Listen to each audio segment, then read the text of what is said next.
नमस्कार, मैं सैयद अख्तर श्री अरविंदो सोसाइटी की ओर से आपका बहुत बहुत स्वागत व अभिनंदन करता हूं। हम आज शिक्षा में शून्य निवेश नवाचार कार्यक्रम ZIIEI द्वारा संकलित एक रोचक व अभिनव नवाचार के बारे में आपको बताएंगे। हम इनोवेटिव पाठशाला के अंतर्गत NCERT के प्राइमरी सेक्शन के कक्षा 2 की हिंदी की पुस्तक रिमझिम के पाठ 15 एक्की दोक्की के नवाचार अभिनव शिक्षा तकनीक की गतिविधि गृह कार्य परिवेश में व्यवहारिक शिक्षा का इस वीडियो में क्रियान्वयन करेंगे। हम आशा करते हैं कि आप इस वीडियो को देखने के उपरांत इस नवाचार तकनीक को अपने विद्यालय व कक्षा में अवश्य लागू करेंगे। इस पाठ को ZIIEI के कई नवाचार गतिविधियों से पढ़ाया जा सकता है, परंतु आज हम इसे गृह कार्य से समझेंगे। तो आइए पाठ का सार समझते हैं। प्रस्तुत पाठ एक्की दोक्की दो बहनों की ऐसी कहानी है जिसमें उनका नाम उनके बालों की संख्या के आधार पर पड़ा है। इसमें अच्छाई के दया और नैतिक मूल्य के बारे में बताया गया है।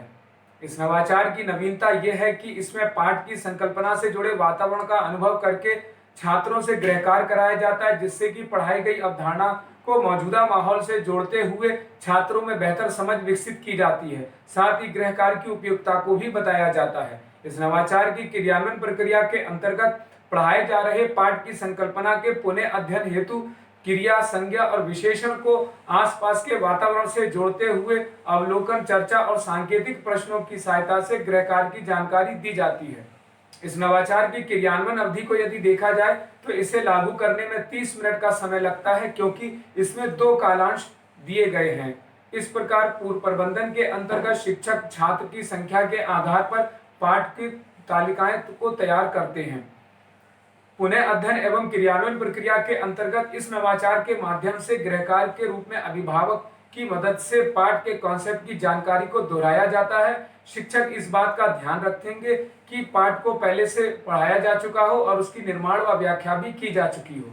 साथ ही छात्रों के लिए कुछ निर्देश का भी पालन करना होता है, जैसे छात्र अभिभावक के सहयोग से घर के बड़ों को आज के पाठ के कठिन शब्दों को सुनाएंगे और उन्हें तालिका में वाक्य के रूप में लिख करके ले जाएंगे।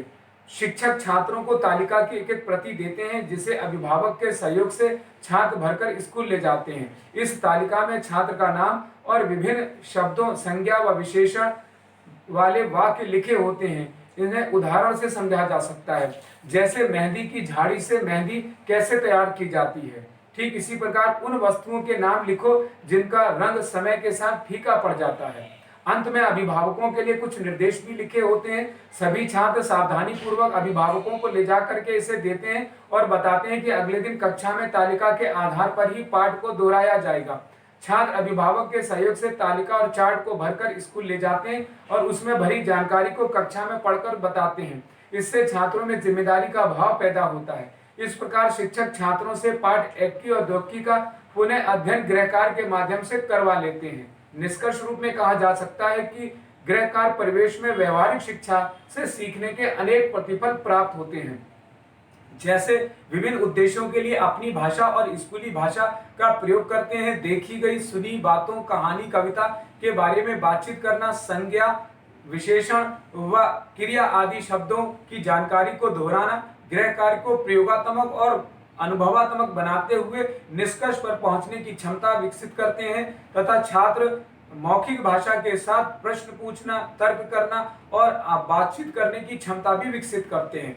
कही जा रही बात, कहानी, कविता इत्यादि को कहने की समझ भी छात्रों में विकसित होती है। इस प्रकार इस नवाचार में PRT अनुपात का तो ध्यान रखा ही गया है, साथ ही साथ NCF 2005 के उद्देश्यों को भी पूरा किया गया है। शिक्षक पाठ एक्की और दोक्की को निर्धारित माह में ही पढ़ाते हैं। इस प्रकार इस नवाचार से छात्रों में गहन सोच के साथ आत्म जागरूकता, सृजनात्मकता के साथ पारस्परिक संबंधों के जीवन कौशल मूल्य का विकास होता है। ये नवाचार विशेष आवश्यकता वाले बालकों के लिए भी उपयोगी है। इस प्रकार ये नवाचार वास्तव में एक अभिनव नवाचार है। ये नवाचार आपको कैसा लगा हमें जरूर बताएं। हम ऐसे कई दिलचस्प नवाचार आपके लिए लाते रहेंगे। आपसे अनुरोध है कि आप हमारा YouTube चैनल सब्सक्राइब जरूर करें। अगर आप इस वीडियो को Facebook पर देख रहे हैं तो हमारा Facebook पेज लाइक करना बिल्कुल ना भूलें। नीचे दिए गए लिंक पर जाकर इनोवेटिव पाठशाला ऐप को भी डाउनलोड जरूर करें। इस वीडियो को देखने और लाइक करने के लिए आपका बहुत बहुत धन्यवाद।